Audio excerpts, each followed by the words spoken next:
जय महाराष्ट्र.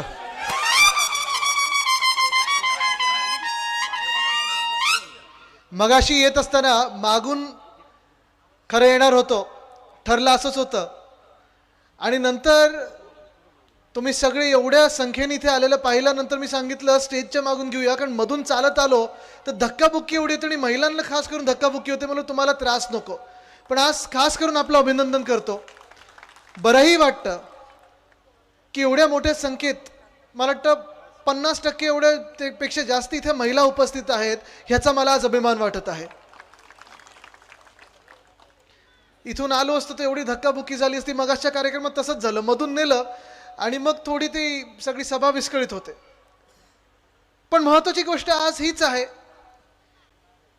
की काल कोल्हापूर हातकणंगले, आज सकाळी होतो, येताना सांगलीत असंच एक मेळावा झाला, कार्यकर्त्यांची बैठक झाली.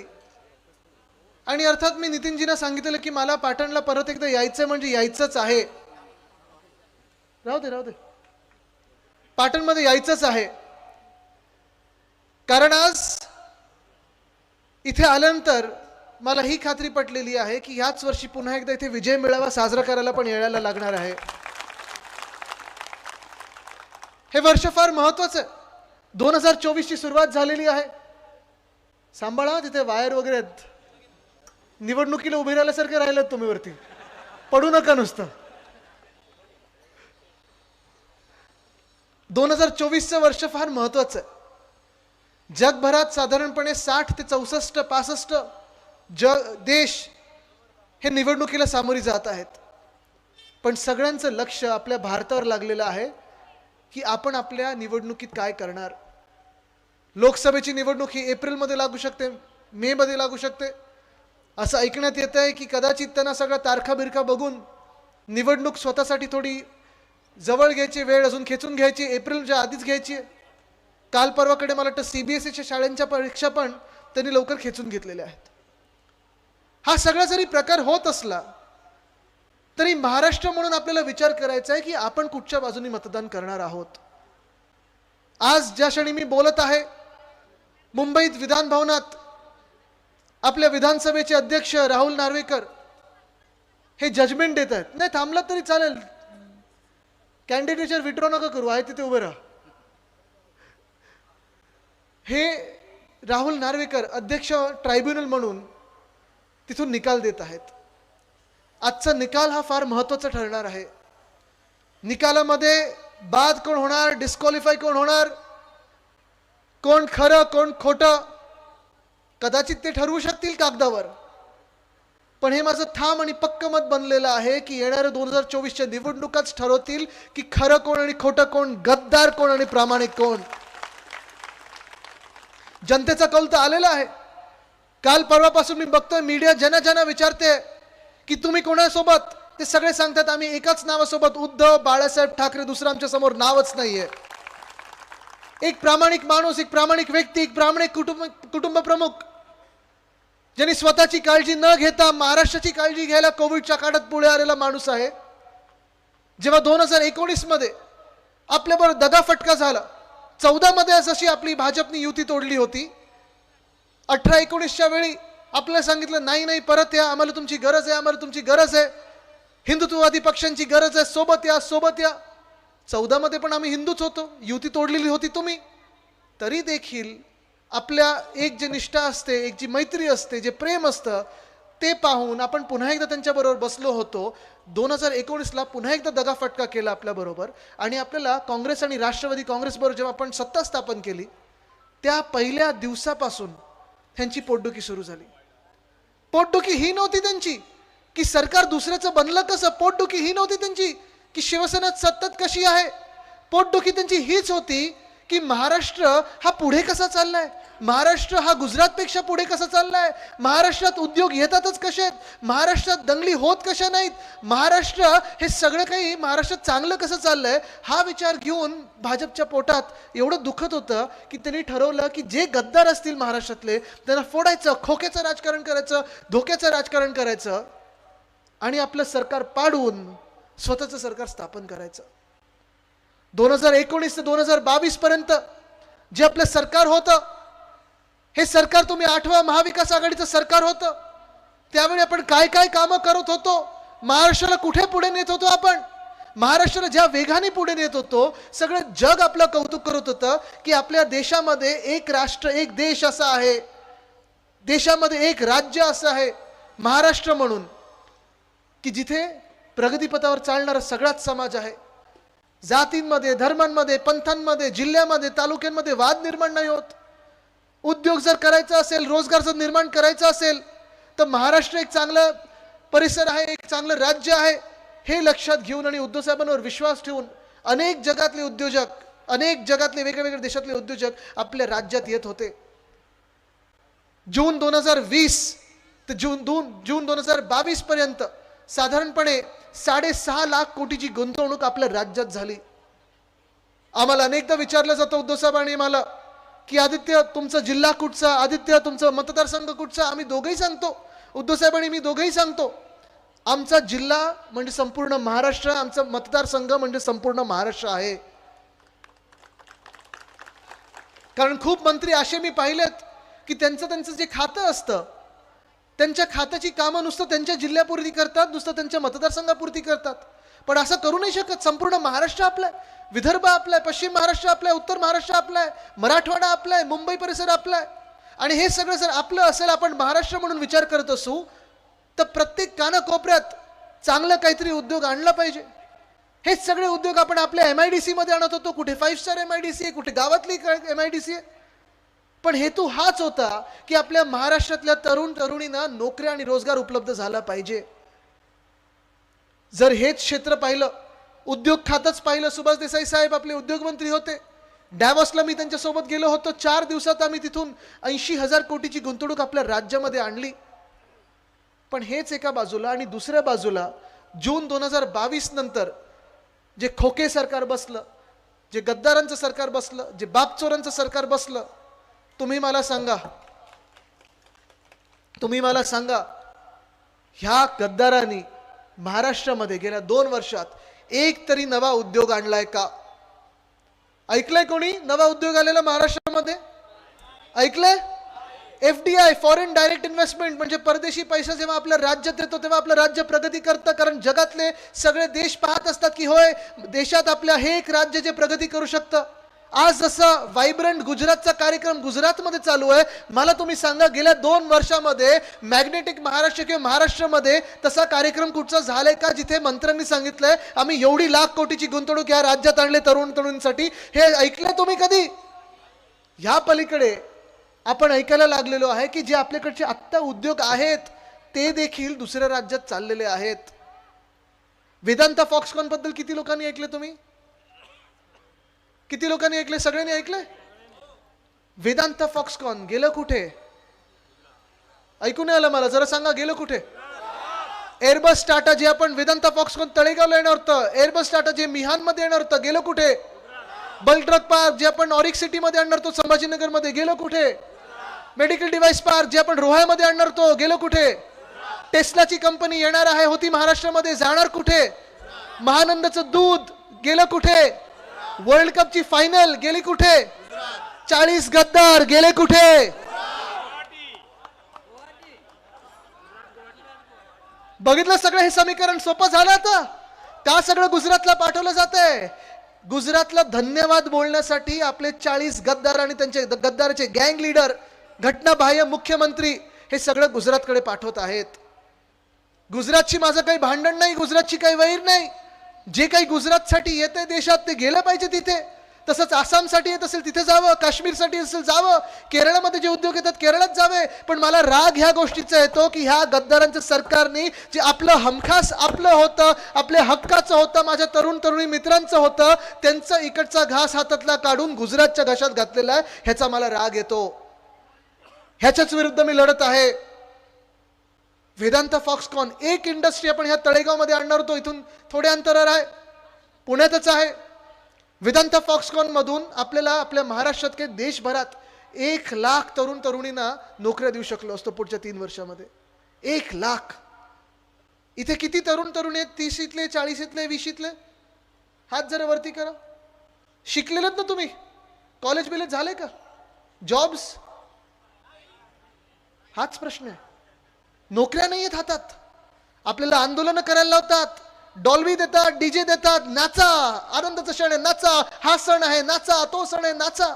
आम्ही सगळे सण साजरे करतो, सगळे धर्माचे सण साजरे करू, पण नुसतं नाचायला काही आम्ही या जगात आलेलो नाही. आम्हाला काहीतरी करून दाखवायचं आहे, ज्यासाठी आम्ही शिकलेलो आहे, आणि शिकून आम्हाला हातात आमचे रोजगार पाहिजे, आम्हाला काम पाहिजे, ह्याच्यासाठी आपण लढत आहोत. वेदांता फॉक्सकॉन जेव्हा तळेगावमध्ये येत होतं, 2 वर्षात हे उद्योग तयार झाले असते. 2 ते 3 वर्षामध्ये त्याच सोबत जसं मी सांगितलं 1 लाख लोकांना नोकरी मिळाली असती, अजून 160 वेगळे वेगळे छोटे मोठे उद्योग आपल्या राज्यात त्याच्यासोबत आले असते. आपलं सरकार होतं, जून पर्यंत हमखास हा उद्योग आपल्या राज्यात येत होता. तळेगावमध्ये ठरलं होतं, जागा ठरली होती, सगळं ठरलं होतं. हे घटनाबाह्य मुख्यमंत्री त्यांनी विधान भवनात येऊन सांगितलं सुद्धा, अरे तो वेदांतवाला आलाय, 4 लाख कोटी घेऊन आलाय, अमुक करतोय ना, तमुक करतोय ना. अरे काही कॉन्ट्रॅक्टर मित्र आहे का तुमचा? 4 लाख कोटी कुठे, 2.25 लाख कोटी कुठे? म्हणजे मुख्यमंत्र्यांना साधी किती गुंतवणूकची फिगर काय आहे, किती आकडा आहे हे देखील माहिती नाही. एवढं खोटं बोलायचं, विधानसभेत खोटं बोलायचं, आणि नंतर ते जेव्हा गुजरातला गेलं, ह्यानंतर त्यांना आता पताही नव्हतं गुजरातला कधी गेलं. मी जेव्हा ट्विटरवर टाकलं तेव्हा त्यांना कळलं, आणि मग त्यांनी काय येऊन सांगितलं, केंद्र सरकार आपल्याला ह्यापेक्षा मोठा काहीतरी आता उद्योग देणार आहे. काय उद्योग दिलेला आहे आपल्याला? उद्योग काहीच दिलेला नाहीये. उद्योग त्यांना दिलाय की खोके मोजत बसा. अनेक खोके त्यांच्या घरी गेलेले, त्यांना खोके मिळाले, आपले धोके दिले. म्हणजे ह्यांचं धोरण स्पष्ट आहे, स्वतःला खोके आणि जनतेला धोके, हे धोरण आहे. पण जेव्हा गुजरातला गेलं त्यानंतर ते सगळे उद्योग, वेदांता फॉक्सकॉनचे सगळे लोक गुजरातला गेली, बघायला गेली की काय नक्की आहे, किती वर्षात आपण सुरू करू शकतो. आणि मग त्यांनी पाहिलं की पुढचे 7 ते 8 वर्ष तिथे एक वीट लागू शकत नाही, कारण ज्या जागी त्यांना जागा दिली होती तिथे ना पाणी आहे, ना वीज आहे, ना रस्ता आहे, ना काही प्रगती केली आहे. आणि तो उद्योग गोंडाळला आणि दुसऱ्या देशात गेलेला आहे. नुकसान कोणाचं झालं मला सांगा? नुकसान कोणाचं झालं? नुसतं महाराष्ट्राचं नाही झालं, तर आपल्या देशाचं नुकसान झालं. कारण तो उद्योग जो होता तो सेमीकंडक्टर चिपचा होता. पुढची 10 वर्ष त्या चिपची आहेत. आणि नुसतं आपल्या राज्यातलं नाही, तर आपल्या राज्यामध्ये देशभरातून सगळ्या राज्यातून आपल्या राज्यात मुलं मुली येतात का? तर एक स्वप्न घेऊन की मला माझ्या हातात काहीतरी रोजगार मिळेल, उद्योग मिळेल, माझे स्वतःचे पैसे मिळतील. तसंच कदाचित गुजरातला गेले असते, पण हा उद्योग आपल्या राज्यात जो सुरू झाला असता पुढच्या 2 वर्षात, तो बंद झाला. गुजरातला गेला, गुजरातला बंदच पडला. नुकसान आपल्या देशाचं झालेलं आहे, नुकसान आपल्या पूर्ण राज्याचं नाही तर पूर्ण देशाचं झालंय, तरुण तरुणींचं झालेलं आहे. जसं मी हे सांगत आहे, कितीतरी वेळा आपण ऐकलेलं आहे की उद्योग इथून तिथे चाललाय, उद्योग इथून तिथे चाललेला आहे. पण आपल्याकडे जी परिस्थिती आहे ती देखील भयंकर होत चाललेली आहे. जर आपण पाहिलं, गावाकडे गेलोत, ग्रामीण भागात गेलोत, शेतकरी बांधवांना विचारलं की तुम्हाला असं वाटतं का की तुमची पुढची पिढी ही शेतीत यावी, शेती करावी? त्यांनी सगळे सांगतात आम्हाला तरी वाटत नाही की आमच्या पुढच्या पिढीने शेतकरी व्हावं. काही काही मुलांनी तर जाऊन शिकावं आणि पुढे शहरात काम करावं. बरोबर बोलतो ना मी? कारण मालाला भाव नसतो, बाकीच्या किमती वाढत चाललेल्या आहेत, पीक विम्याचा काही आता पता नसतो, अवकाळी पाऊस कधी होतो, कधी गारपीट होते, कधी दुष्काळ असतो. हे सगळं वातावरण जर पाहिलं गेलं तर मला तुम्ही सांगा, जी मुलं शेतकरी नाही बनणार, कृषी क्षेत्रात येणार नाही, ती मुलं जी तुम्ही शहरात पाठवतायत, जे एका बाजूला हे उद्योग गुजरातला पाठवत असतील, तर मग नक्की आपली मुलं जाणार कुठे? माझ्या वयाची तरुण मुलं मुली जाणार कुठे? हा आज मला मोठा प्रश्न पडलेला आहे. कृषी क्षेत्र कोलमडलेलं आहे. स्पर्धा परीक्षा द्यायच्या असतील UPSCच्या, MPSCच्या, एकतर MPSCच्या मुलांना अनेकदा मी पाहिलेलं गेल्या 2-3 वर्षामध्ये आंदोलन आंदोलन आंदोलन, दुसरं पदरात काही पडतच नाही. मग येतात मुख्यमंत्री, येतात कोणतरी पालकमंत्री, येतात आश्वासन देतात, आश्वासन देऊन पुढे गायब. आंदोलन त्या तात्पुरत्या त्याच्यात मिटून जातं. मग पुढे एकदा ते मोमेंटम सुरू करायला, तो वेग घ्यायला वेळ लागतो. तोपर्यंत वर्ष निघून गेलं असतं आणि वर्ष वाया गेलेलं असतं. काल परवाकडची एक बातमी आहे तलाठी भरतीची, किती लोकांनी वाचले? 200 मार्क मिळायचे होते, किती मिळालेत? 214.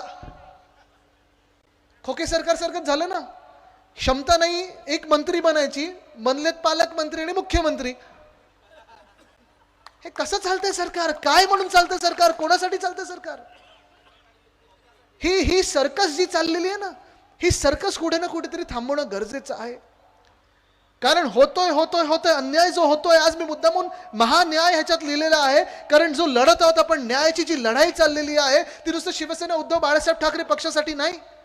कदाचित जे माझं भाषण चाललंय मला माहित नाही, मीडियावाल्यांना अपडेट येत असतील, अध्यक्ष महोदय जे राहुल नार्वेकर आहेत आधी शिवसेनेत होते, माझे देखील जवळचे मित्र होते, मग राष्ट्रवादीत गेले, तिकडच्या नेत्यांचे मित्र झाले, आता भाजपमध्ये गेलेत, कदाचित पुढचं काँग्रेसमध्ये येतील, मला माहित नाही महाविकास आघाडीचे आलेत काही ते, कुठचे पक्ष निवडतील मला माहित नाही, पण न्याय आम्ही आमच्यासाठी लढत नाही आहोत, न्याय आपल्याला महाराष्ट्रासाठी पाहिजे. किती दिवस अन्याय सहन करत बसायचा. 370 कलम जेव्हा जम्मू काश्मीर मधून काढला गेला 5 वर्षापूर्वी, तो आनंदाचा क्षण मी पण साजरा केलाय. माझ्या पण डोळ्यात पाणी होतं की एवढ्या वर्षाचं स्वप्न पूर्ण झालं, एक देश एक संविधान, हे स्वप्न पूर्ण झालं, हे माझ्या पण डोळ्यात पाणी होतं, मला पण आनंद अश्रू आले होते. पण अश्रू आता ह्या गोष्टीची येत आहेत, जसं तिथे 370 कलम काढलं ते काही आम्हाला लागू केलंय का, महाराष्ट्रावर लागू केलंय का? स्पेशल स्टेटस देशभरात एकमेव जर राज्य असेल ज्याच्यावर अन्यायच करायचा असेल केंद्र सरकारने, तर तो महाराष्ट्र महाराष्ट्र महाराष्ट्र महाराष्ट्रावरच अन्याय करा, असं हे निर्लज्ज कायदा कुठचा केलाय का? दुःख ह्या गोष्टीचं होतंय मला. किती गोष्टी मी सांगू, काय काय बोलू तुमच्या समोर. जो न्याय आपण मागत आहोत तो सोपा आहे, साधा आहे. देशभरात अनेक राज्य आहेत, पण केंद्र सरकारने विसरू नये की आम्ही महाराष्ट्र म्हणून पण एक मोठं राज्य आहोत, आमचं पण त्या तिजोरीमध्ये योगदान आहे.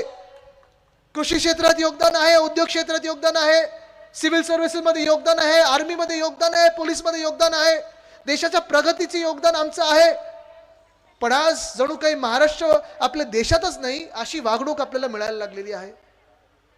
अनेक गोष्टी ज्या आपल्या महाविकास आघाडी सरकारच्या काळात करत होतो आपण, त्याला तर स्थगिती दिलेत. अनेक मंदिरांचे जे फंड होते ते थांबवलेले आहेत, रस्त्यांची कामं त्याच्यात भ्रष्टाचार सुरू झालेला आहे. पण जी कामं पूर्ण झालेली आहेत त्या कामांना पण टांगून ठेवलेलं आहे, लटकून ठेवलेलं आहे, जणू काही याचं उद्घाटन करायचंच नाही. 2-4 सोपी उदाहरणं तुम्हाला द्यायची असतील तर पहिलं उदाहरण तर मुंबईतलंच आहे. आपल्या मुंबईमध्ये, मुंबईला रायगडला जोडणारं मुंबई ट्रान्स हार्बर लिंक 3 महिने पूर्णपणे तयार आहे तो ब्रिज, 3 महिने.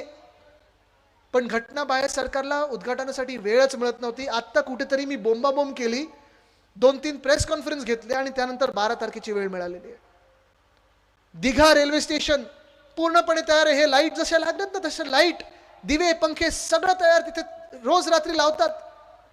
स्वच्छतेसाठी कॉन्ट्रॅक्टर नेमलेले आहेत, सिक्युरिटीसाठी कॉन्ट्रॅक्टर नेमलेले आहेत, विजेचं बिल दिलं जातं, पाण्याचं बिल दिलं जातं, कॉन्ट्रॅक्टरचं बिल दिलं जातं, कोणाच्या पैशातून, आपल्या पैशातून दिलं जातं. पण तिथे ट्रेन थांबत नाही. 4 लाख लोकांना फायदा होईल पण ट्रेन थांबत नाही का? तर उद्घाटन झालं नाही. 8 महिने उद्घाटन झालं नाही. पुण्यात एअरपोर्ट, तिथे नवं टर्मिनल, नवी एक इमारत उभी आहे, 4 महिने वेळ मिळाला नाहीये. हेच तर सोडा. आत्ता जर आपण पाहिलं तर गेल्या 2 महिन्याचीच गोष्ट आहे. मागच्या आठवड्यात अयोध्येमध्ये नवं एअरपोर्ट जे झालेलं आहे त्याचं नाव महर्षी वाल्मिकी इंटरनॅशनल एअरपोर्ट दिलेलं आहे. केंद्र सरकारने मान्यता दिली, आनंद आहे, झालं पाहिजे, आम्ही पण स्वागत करतो. गोव्यामध्ये मोपा एअरपोर्ट आहे, त्याचं नाव मनोहर इंटरनॅशनल एअरपोर्ट दिलेलं आहे. कोणावरनं? तर मनोहर पर्रिकर साहेब जे भाजपचे कार्यकर्ते होते, जे गोव्याचे मुख्यमंत्री होते. आनंद आहे, आम्ही पण त्याचं स्वागत करतो. पण असं जे 2 नावं दिलेली आहेत, आम्हाला सतत सांगायला जायचं की आम्हाला सांगायचे ते लोक की नाही नाही, आम्ही नावं आता शहरांवरनं देणार आहोत, नावं आता शहरांचीच होणार, जिल्ह्याची होणार, व्यक्तीवरनं नावं देऊ नाही शकत. आणि म्हणून त्याच कारणामुळे आपल्या महाराष्ट्रातले 2 एअरपोर्ट्सची आपण नावं बदलली होती. 2020 मध्ये उद्धव साहेबांनी छत्रपती संभाजीनगरमध्ये एअरपोर्ट जे आहे, औरंगाबाद एअरपोर्ट जे आहे, त्याचं नाव छत्रपती संभाजी महाराज हे असं नाव दिलेलं आपण. ते अजूनही तसंच्या तसं केंद्र सरकारच्या दफ्तरी पडलेलं आहे, मान्यता मिळालेली नाहीये. नवी मुंबई आंतरराष्ट्रीय एअरपोर्ट, तिथे देखील नाव दिलेलं आपण डी.बा. पाटील आंतरराष्ट्रीय विमानतळ, ते देखील नामांतर 2 वर्षात तसंच पडलेलं आहे, कुठेही दफ्तरी पडून फाईल पुढे हललेली नाहीये. हा राग कशासाठी आहे? कोणावर आहे? हा राग महाराष्ट्रावर आहे, हा राग इकडच्या जनतेवर आहे, हा राग छत्रपती संभाजी महाराजांवर आहे. हे केंद्र सरकारने आपल्याला सांगायला पाहिजे की महाराष्ट्राला तुम्ही अडून का बसलेला आहात, का महाराष्ट्राला मागे पकडून बसलेला आहात, का महाराष्ट्राला अंधकारात नेतात.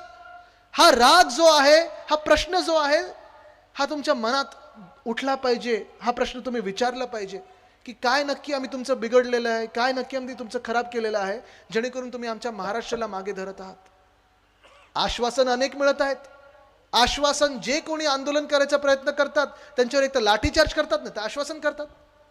आपल्या जालन्यामध्ये आपण पाहिलं असेल, ऑगस्टच्या महिन्यामध्ये जे मराठा युवक तिथे आंदोलनं बसलेले, स्वतःच्या न्याय हक्कांसाठी बसलेले, हातात दगड नव्हता, काठी नव्हती, काही नव्हतं, पण पोलिसांना त्यांच्यावर लाठीचार्ज करायला लावला. कारवाई जी झाली तिकडच्या अधिकाऱ्यांवर झाली. डोकी फोडली, गोळीबार केला, अश्रुधूर सोडला, सगळं काही झालं. जणू काही ते अतिरेकी आहेत. कारवाई ही पोलिसांवर झाली, पण ज्या मंत्र्यांनी ह्याचे आदेश दिले होते त्याच्यावर कारवाई काहीच झाली नाही. जे घटनाबाह्य मुख्यमंत्री गद्दार बसलेले आहेत, जे 2 उपमुख्यमंत्री बसलेत, ह्या तिघांमध्ये खरा जनरल डायर कोण? त्या मोर्चावर आंदोलकांवर लाठी चार्ज करण्याचा आदेश देणारा कोण? हे अजून जनतेला कळलेलं नाहीये. हे कसलं सरकार आहे? हिम्मत नसलेलं सरकार आहे. अधिकाऱ्यांच्या मागे लपणारं सरकार आहे.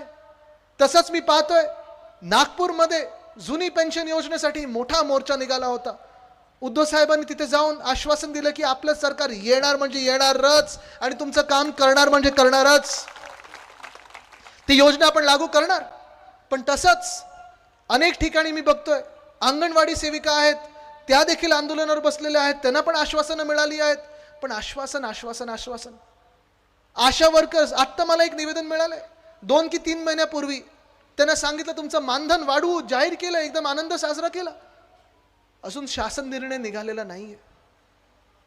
कुठे चाललंय आपलं राज्य? कसं चाललंय आपलं राज्य? आश्वासनं जी मिळत आहेत ती नुसतं ही सरकार नाही तर केंद्र सरकार देखील देत आहे. कारण अच्छे दिन आएंगे असं आपण 10 वर्षापूर्वी ऐकलं होतं, 2014 मध्ये ऐकलं होतं. आम्ही पण त्या थापांना बळी पडलो होतो. आम्ही पण त्यांच्यासोबत प्रचार केला होता. आम्हाला तर कुठे अच्छे दिन आपल्या राज्यात दिसत नाही. तुम्हाला दिसतात का कुठे अच्छे दिन? आलेत का अच्छे दिन? गॅस, डिझेल, पेट्रोल भाव खालती गेलेत की वरती गेलेत? वरती गेले, डबल झालेत. जगणं कठीण झालेलं आहे. प्रयत्न हाच आहे ह्यांचा की महाराष्ट्राला मागे कसं नेता येईल, हा प्रयत्न सतत सुरू आहे. आणि म्हणून हा न्याय जो मागत आहोत आपण, महान्याय हा महाराष्ट्रासाठी मागत आहोत. आपला न्याय निवाडा जो होईल तो होईल. आता आला असेल आदेश की थोड्या वेळात येईलच. अपेक्षा किती करायची मला माहिती नाही, कारण सगळं काही सेटिंग झालेलं आहे, सगळं काही सेट झालेलं आहे. पण महत्त्वाची गोष्ट हीच आहे की महाराष्ट्रावर न्याय, महाराष्ट्रासाठी न्याय आपण मागणार आहोत की नाही. आज वातावरण जे आहे, जी गद्दारी महाराष्ट्रासोबत केलेली आहे, जी गद्दारी उद्धव साहेबांसोबत केलेली आहे, तुम्ही मला सांगा ही गद्दारी ही तुम्हाला पटणारी आहे का? खास करून ह्या मतदारसंघात पण जे गद्दार झालेले आहेत त्याला तुम्ही मतदान करणार का? सतत पॅन्ट वर करत फिरत असतात वगैरे, जीप काढत असतात, असे पालकमंत्री तुम्हाला आवडतात का? हाच प्रश्न आहे. भ्रष्टाचार भ्रष्टाचार भ्रष्टाचारासाठी ह्यांनी गद्दारी केली, स्वतःला वाचवण्यासाठी गद्दारी केली.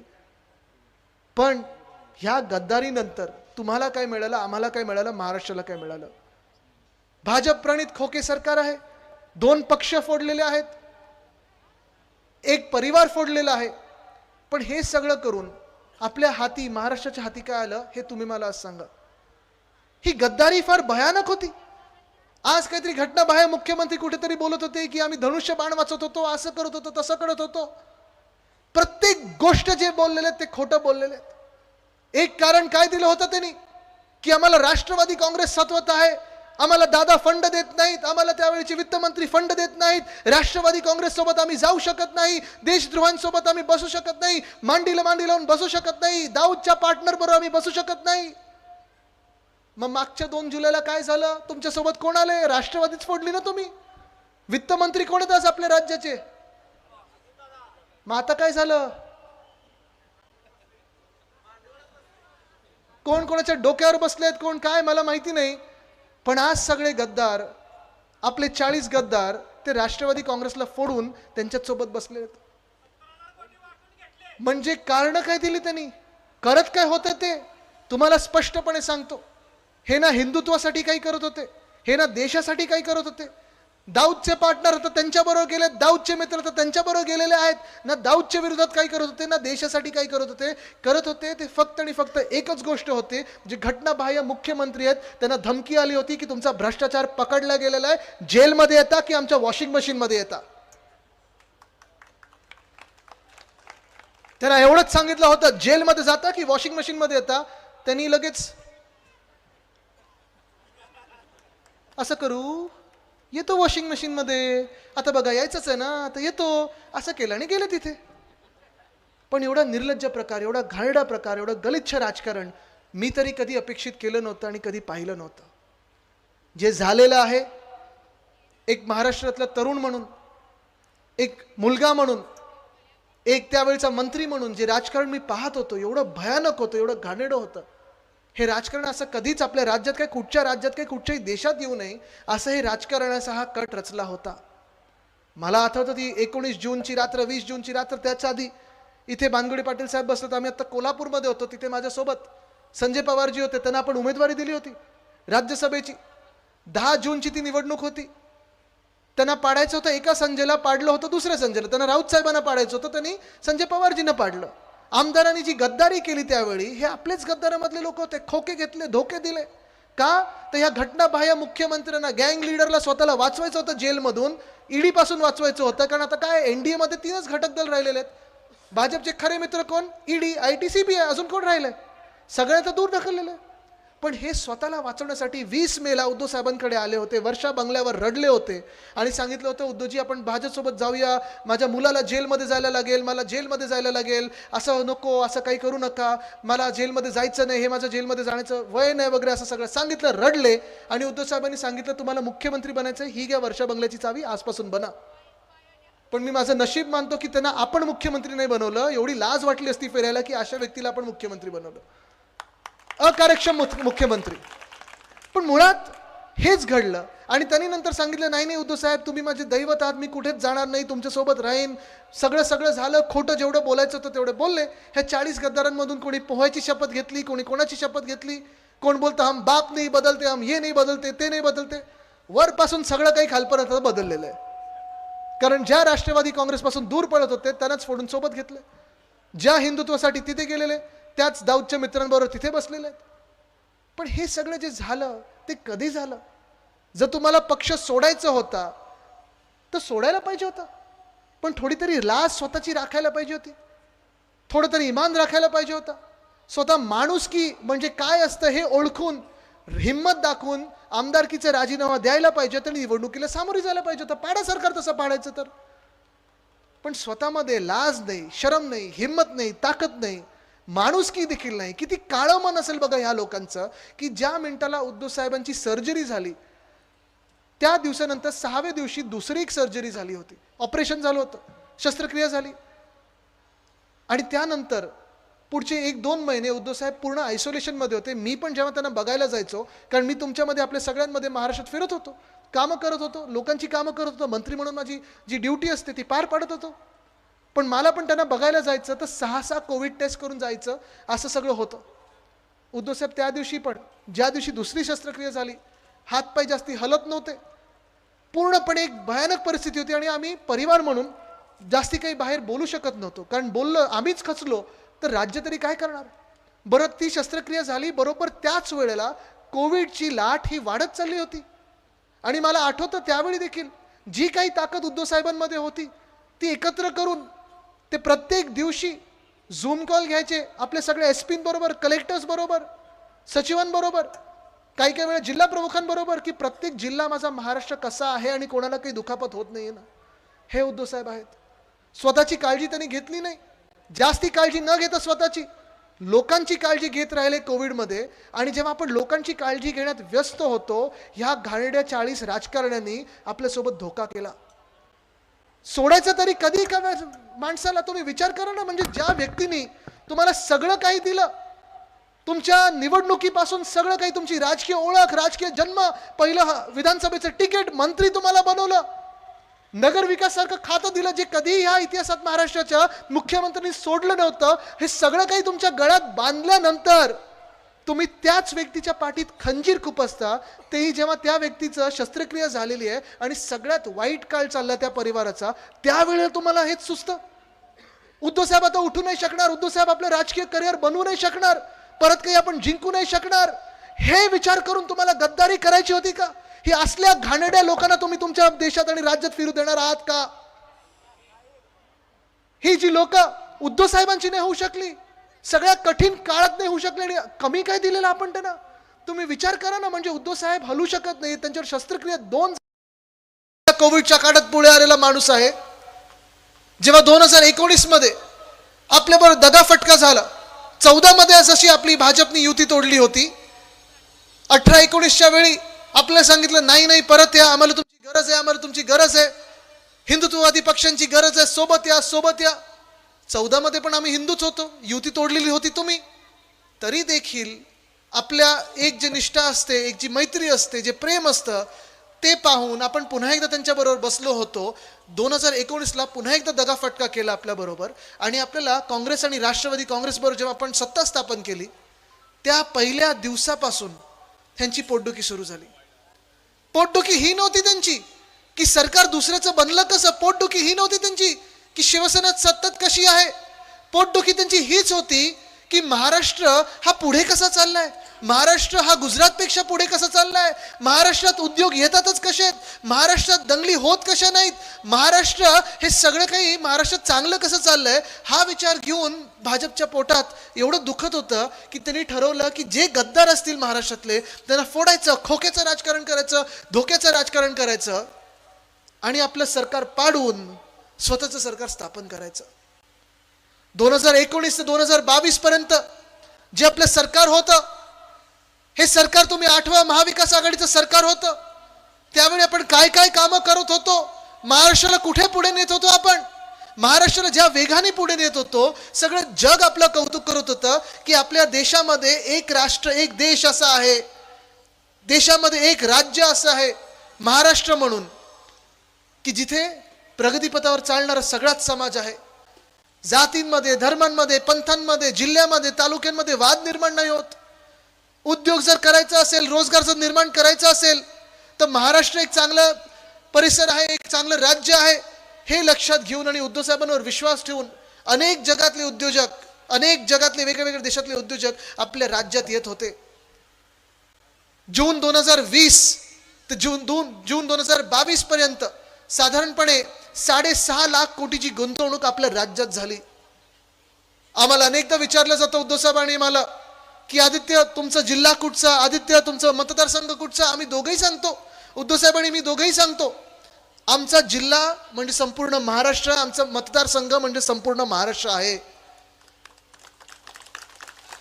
कारण खूप मंत्री असे मी पाहिलेत की त्यांचं जे खातं असतं, त्यांच्या खात्याची कामं नुसतं त्यांच्या जिल्ह्यापुरती करतात, नुसतं त्यांच्या मतदारसंघापुरती करतात.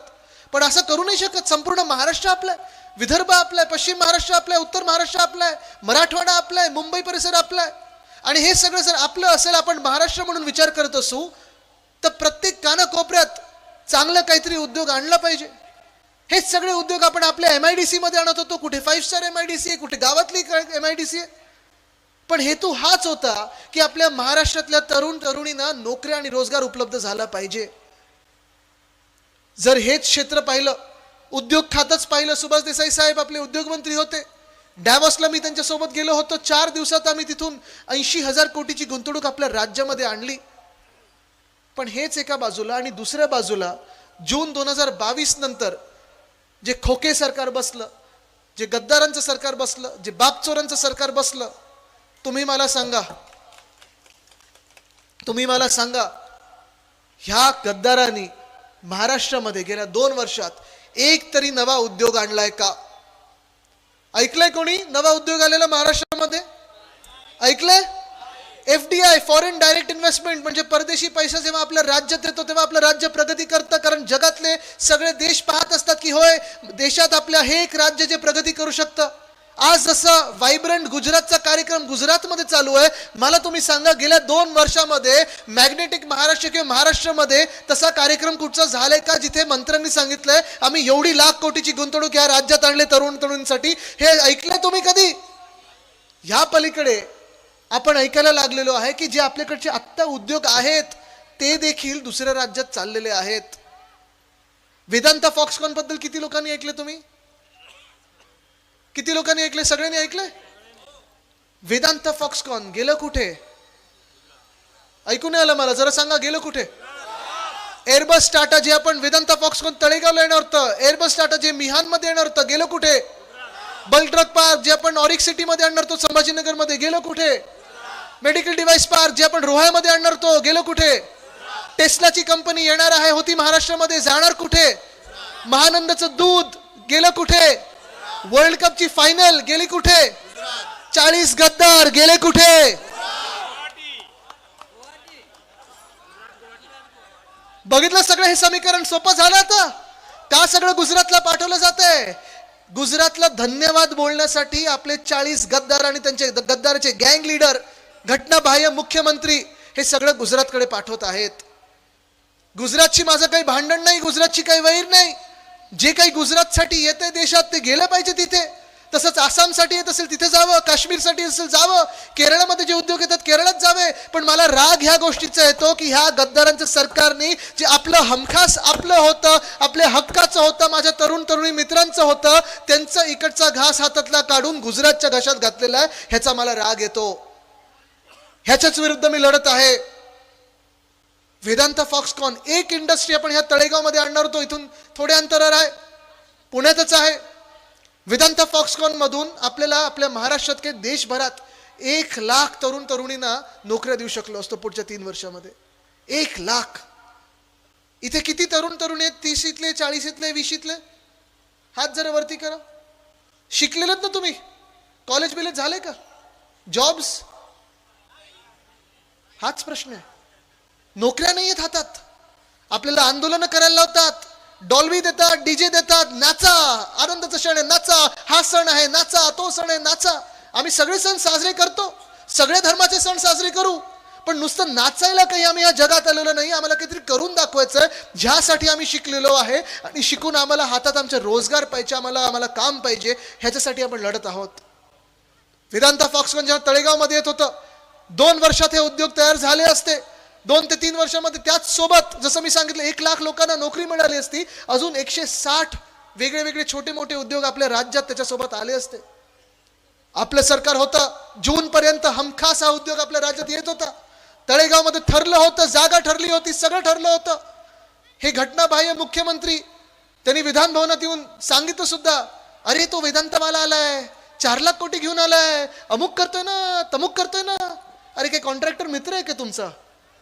4 लाख कोटी कुठे, 2.25 लाख कोटी कुठे? म्हणजे मुख्यमंत्र्यांना साधी किती गुंतवणूकची फिगर काय आहे, किती आकडा आहे हे देखील माहिती नाही. एवढं खोटं बोलायचं, विधानसभेत खोटं बोलायचं. आणि नंतर ते जेव्हा गुजरातला गेलं, ह्यानंतर त्यांना आता पताही नव्हता गुजरातला कधी गेलं. मी जेव्हा ट्विटरवर टाकलं तेव्हा त्यांना कळलं आणि मग त्यांनी काय येऊन सांगितलं, केंद्र सरकार आपल्याला ह्यापेक्षा मोठा काहीतरी आता उद्योग देणार आहे. काय उद्योग दिलेला आहे आपल्याला? उद्योग काहीच दिलेला नाहीये. उद्योग त्यांना दिलाय की खोके मोजत बसा.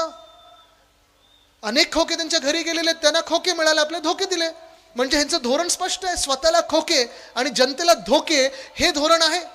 पण जेव्हा गुजरातला गेलं त्यानंतर ते सगळे उद्योग, वेदांता फॉक्सकॉनची सगळी लोक गुजरातला गेली, बघायला गेली की काय नक्की आहे, किती वर्षात आपण सुरू करू शकतो. आणि मग त्यांनी पाहिलं की पुढचे 7 ते 8 वर्ष तिथे एक वीट लागू शकत नाही. कारण ज्या जागी त्यांना जागा दिली होती तिथे ना पाणी आहे, ना वीज आहे, ना रस्ता आहे, ना काही प्रगती केली आहे. आणि तो उद्योग गोंडाळला आणि दुसऱ्या देशात गेलेला आहे. नुकसान कोणाचं झालं मला सांगा? नुकसान कोणाचं झालं? नुसतं महाराष्ट्राचं नाही झालं, तर आपल्या देशाचं नुकसान झालं. कारण तो उद्योग जो होता तो सेमीकंडक्टर चिपचा होता. पुढची 10 वर्ष त्या चिपची आहेत. आणि नुसतं आपल्या राज्यातलं नाही, तर आपल्या राज्यामध्ये देशभरातून सगळ्या राज्यातून आपल्या राज्यात मुलं मुली येतात. का? तर एक स्वप्न घेऊन की मला माझ्या हातात काहीतरी रोजगार मिळेल, उद्योग मिळेल, माझे स्वतःचे पैसे मिळतील. तसंच कदाचित गुजरातला गेले असते. पण हा उद्योग आपल्या राज्यात जो सुरू झाला असता पुढच्या 2 वर्षात, तो बंद झाला. गुजरातला गेला, गुजरातला बंदच पडला. नुकसान आपल्या देशाचं झालेलं आहे. नुकसान आपल्या पूर्ण राज्याचं नाही, तर पूर्ण देशाचं झालंय, तरुण तरुणींचं झालेलं आहे. जसं मी हे सांगत आहे, कितीतरी वेळा आपण ऐकलेलं आहे की उद्योग इथून तिथे चाललाय, उद्योग इथून तिथे चाललेला आहे. पण आपल्याकडे जी परिस्थिती आहे ती देखील भयंकर होत चाललेली आहे. जर आपण पाहिलं, गावाकडे गेलोत, ग्रामीण भागात गेलोत, शेतकरी बांधवांना विचारलं की तुम्हाला असं वाटतं का की तुमची पुढची पिढी ही शेतीत यावी, शेती करावी? त्यांनी सगळे सांगतात आम्हाला तरी वाटत नाही की आमच्या पुढच्या पिढीने शेतकरी व्हावं. काही काही मुलांनी तर जाऊन शिकावं आणि पुढे शहरात काम करावं. बरोबर बोलतो ना मी? कारण मालाला भाव नसतो, बाकीच्या किमती वाढत चाललेल्या आहेत, पीक विम्याचा काही आता पता नसतो, अवकाळी पाऊस कधी होतो, कधी गारपीट होते, कधी दुष्काळ असतो. हे सगळं वातावरण जर पाहिलं गेलं तर मला तुम्ही सांगा, जी मुलं शेतकरी नाही बनणार, कृषी क्षेत्रात येणार नाही, ती मुलं जी तुम्ही शहरात पाठवतायत, जे एका बाजूला हे उद्योग गुजरातला पाठवत असतील, तर मग नक्की आपली मुलं जाणार कुठे? माझ्या वयाची तरुण मुलं मुली जाणार कुठे? हा आज मला मोठा प्रश्न पडलेला आहे. कृषी क्षेत्र कोलमडलेलं आहे. स्पर्धा परीक्षा द्यायच्या असतील, UPSCच्या, MPSCच्या, एक तर MPSCच्या मुलांना अनेकदा मी पाहिलेलं गेल्या 2-3 वर्षामध्ये आंदोलन आंदोलन आंदोलन, दुसऱ्या पदरात काही पडतच नाही. मग येतात मुख्यमंत्री, येतात कोणतरी पालकमंत्री, येतात आश्वासन देतात, आश्वासन देऊन पुढे गायब. आंदोलन त्या तात्पुरत्या त्याच्यात मिटून जातं. मग पुन्हा एकदा ते मोमेंटम सुरू करायला, तो वेग घ्यायला वेळ लागतो. तोपर्यंत वर्ष निघून गेलं असतं आणि वर्ष वाया गेलेलं असतं. काल परवाकडची एक बातमी आहे तलाठी भरतीची. किती लोकांनी वाचले? 200 मार्क मिळायचे होते, किती मिळालेत? 214. खोके सरकार सारखंच झालं ना. क्षमता नाही एक मंत्री बनायची, बनलेत पालकमंत्री आणि मुख्यमंत्री. हे कसं चालतंय सरकार? महाराष्ट्राला कुठे पुढे नेत होतो आपण?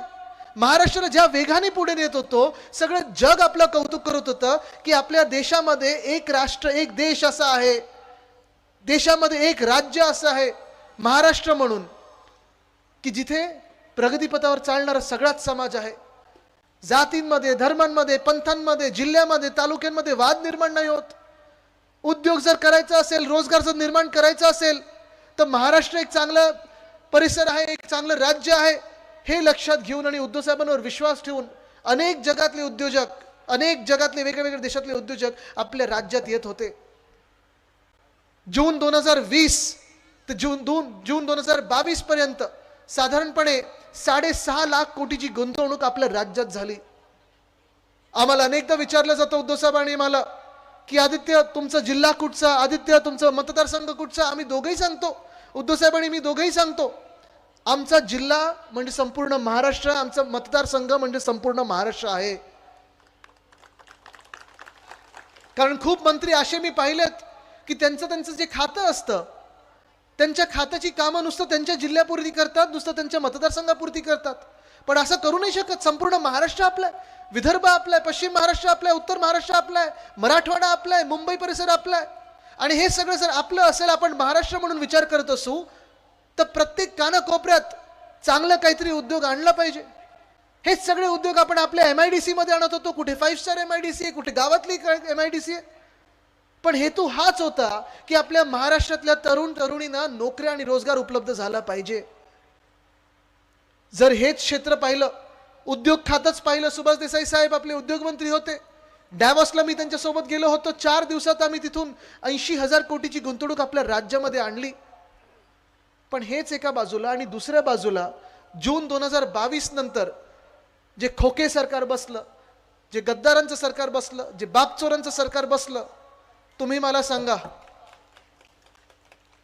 सांगा ह्या गद्दारांनी महाराष्ट्रामध्ये गेल्या 2 वर्षात एक तरी नवा उद्योग आणलाय का? ऐकलंय कोणी नवा उद्योग आलेला महाराष्ट्रामध्ये? ऐकलंय? FDI, फॉरेन डायरेक्ट इन्व्हेस्टमेंट, म्हणजे परदेशी पैसा जेव्हा आपल्या राज्यात येतो तेव्हा आपलं राज्य प्रगती करतं. कारण जगातले सगळे देश पाहत असतात की होय, देशात आपल्या हे एक राज्य जे प्रगती करू शकतं. आज जसं वायब्रंट गुजरातचा कार्यक्रम गुजरातमध्ये चालू आहे, मला तुम्ही सांगा गेल्या 2 वर्षामध्ये मॅग्नेटिक महाराष्ट्र किंवा महाराष्ट्रामध्ये तसा कार्यक्रम कुठचा झालाय का जिथे मंत्र्यांनी सांगितलंय आम्ही एवढी लाख कोटीची गुंतवणूक या राज्यात आणले तरुणींसाठी? हे ऐकलंय तुम्ही कधी?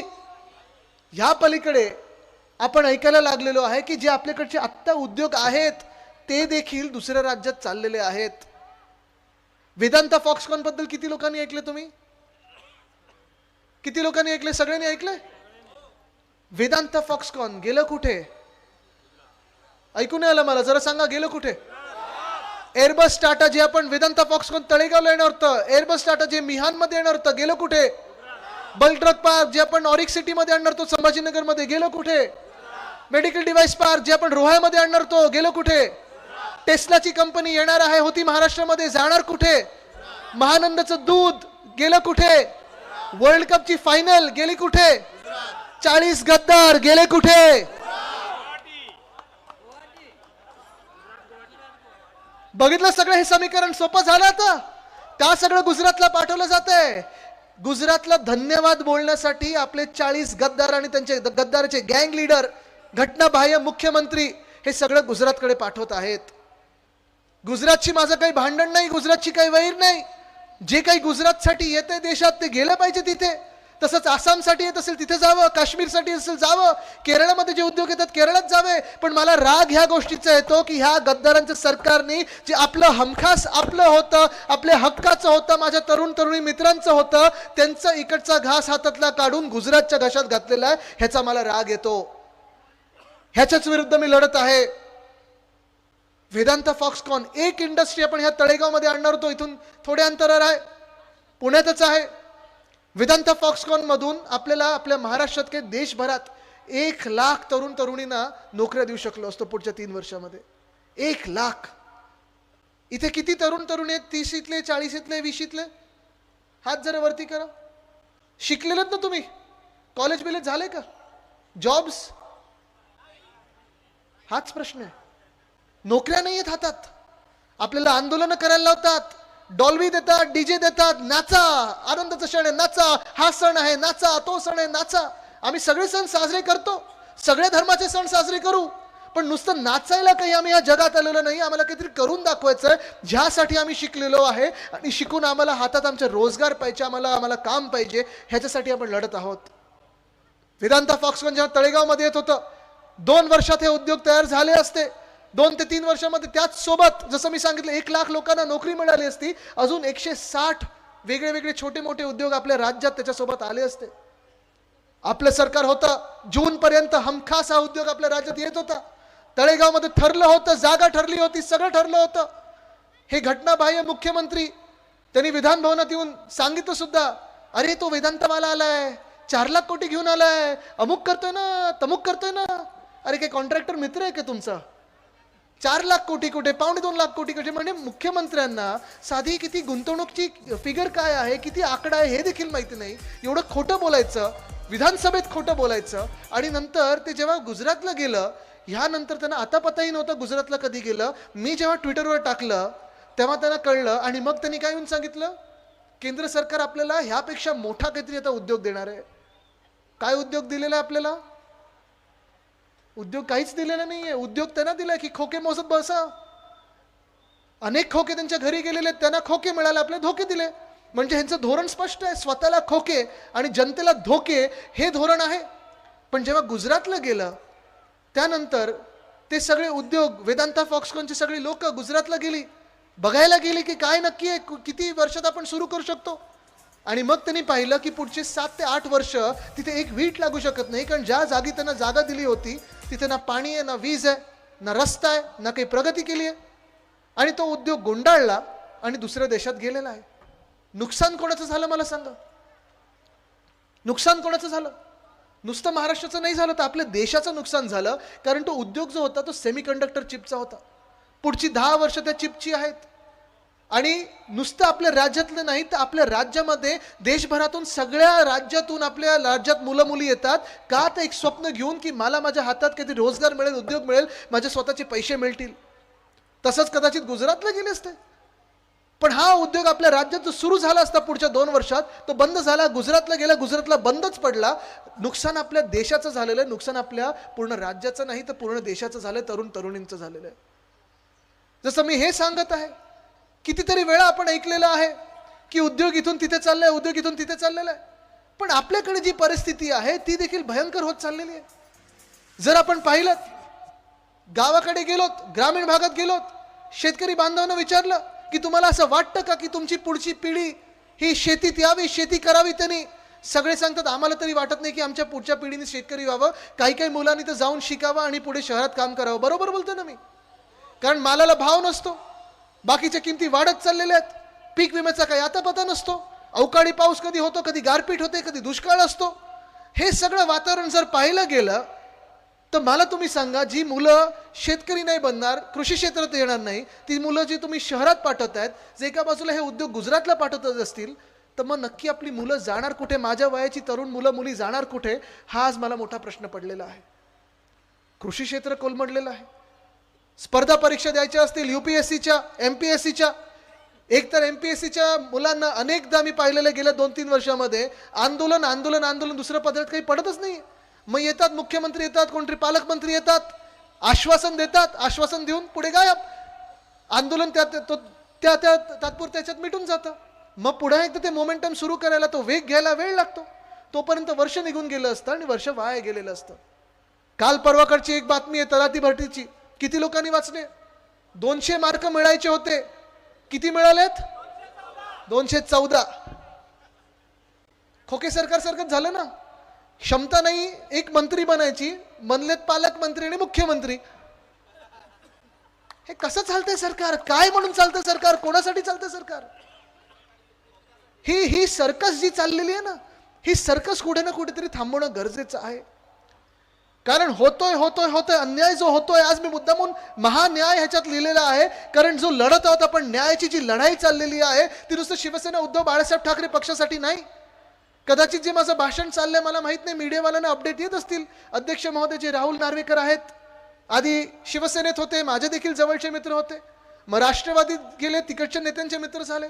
आता भाजपमध्ये गेलेत, कदाचित पुढचं काँग्रेसमध्ये येतील, मला माहित नाही. महाविकास आघाडीचे आलेत काही ते, कुठचा पक्ष निवडतील मला माहित नाही. पण न्याय आम्ही आमच्यासाठी लढत नाही आहोत. न्याय आपल्याला महाराष्ट्रासाठी पाहिजे. किती दिवस अन्याय सहन करत बसायचा? 370 कलम जेव्हा जम्मू काश्मीर मधून काढला गेला 5 वर्षापूर्वी, तो आनंदाचा क्षण मी पण साजरा केलाय. माझ्या पण डोळ्यात पाणी होतं की एवढ्या वर्षाचं स्वप्न पूर्ण झालं. एक देश एक संविधान हे स्वप्न पूर्ण झालं, हे माझ्या पण डोळ्यात पाणी होतं. मला पण आनंद अश्रू आले होते. पण अश्रू आता ह्या गोष्टीची येत आहेत, जसं तिथे 370 कलम काढलं ते काही आम्हाला लागू केलंय का? महाराष्ट्रावर लागू केलंय का? स्पेशल स्टेटस देशभरात एकमेव जर राज्य असेल ज्याच्यावर अन्यायच करायचा असेल केंद्र सरकारने, तर तो महाराष्ट्रावरच अन्याय करा, असं हे निर्लज्ज कायदा कुठचा केलाय का? दुःख ह्या गोष्टीचं होतंय मला. किती गोष्टी मी सांगू, काय काय बोलू तुमच्या समोर. जो न्याय आपण मागत आहोत तो सोपा आहे, साधा आहे. देशभरात अनेक राज्य आहेत, पण केंद्र सरकारने विसरू नये की आम्ही महाराष्ट्र म्हणून पण एक मोठं राज्य आहोत. आमचं पण त्या तिजोरीमध्ये योगदान आहे. कृषी क्षेत्रात योगदान आहे, उद्योग क्षेत्रात योगदान आहे, सिव्हिल सर्व्हिसेसमध्ये योगदान आहे, आर्मीमध्ये योगदान आहे, पोलीसमध्ये योगदान आहे. देशाच्या प्रगतीचे योगदान आमचं आहे. पण आज जणू काही महाराष्ट्र आपल्या देशातच नाही अशी वागणूक आपल्याला मिळायला लागलेली आहे.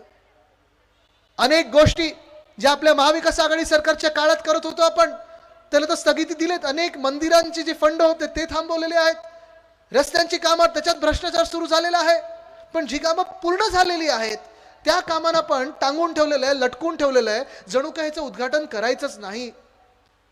2-4 सोपी उदाहरणं तुम्हाला द्यायची असतील तर पहिलं उदाहरण तर मुंबईतलंच आहे. आपल्या मुंबईमध्ये, मुंबईला रायगडला जोडणारं मुंबई ट्रान्स हार्बर लिंक 3 महिने पूर्णपणे तयार आहे. तो ब्रिज 3 महिने, पण घटनाबाह्य सरकारला उद्घाटनासाठी वेळच मिळत नव्हती. आत्ता कुठेतरी मी बोंबाबोंब केली, 2-3 प्रेस कॉन्फरन्स घेतले आणि त्यानंतर 12 तारखेची वेळ मिळालेली आहे.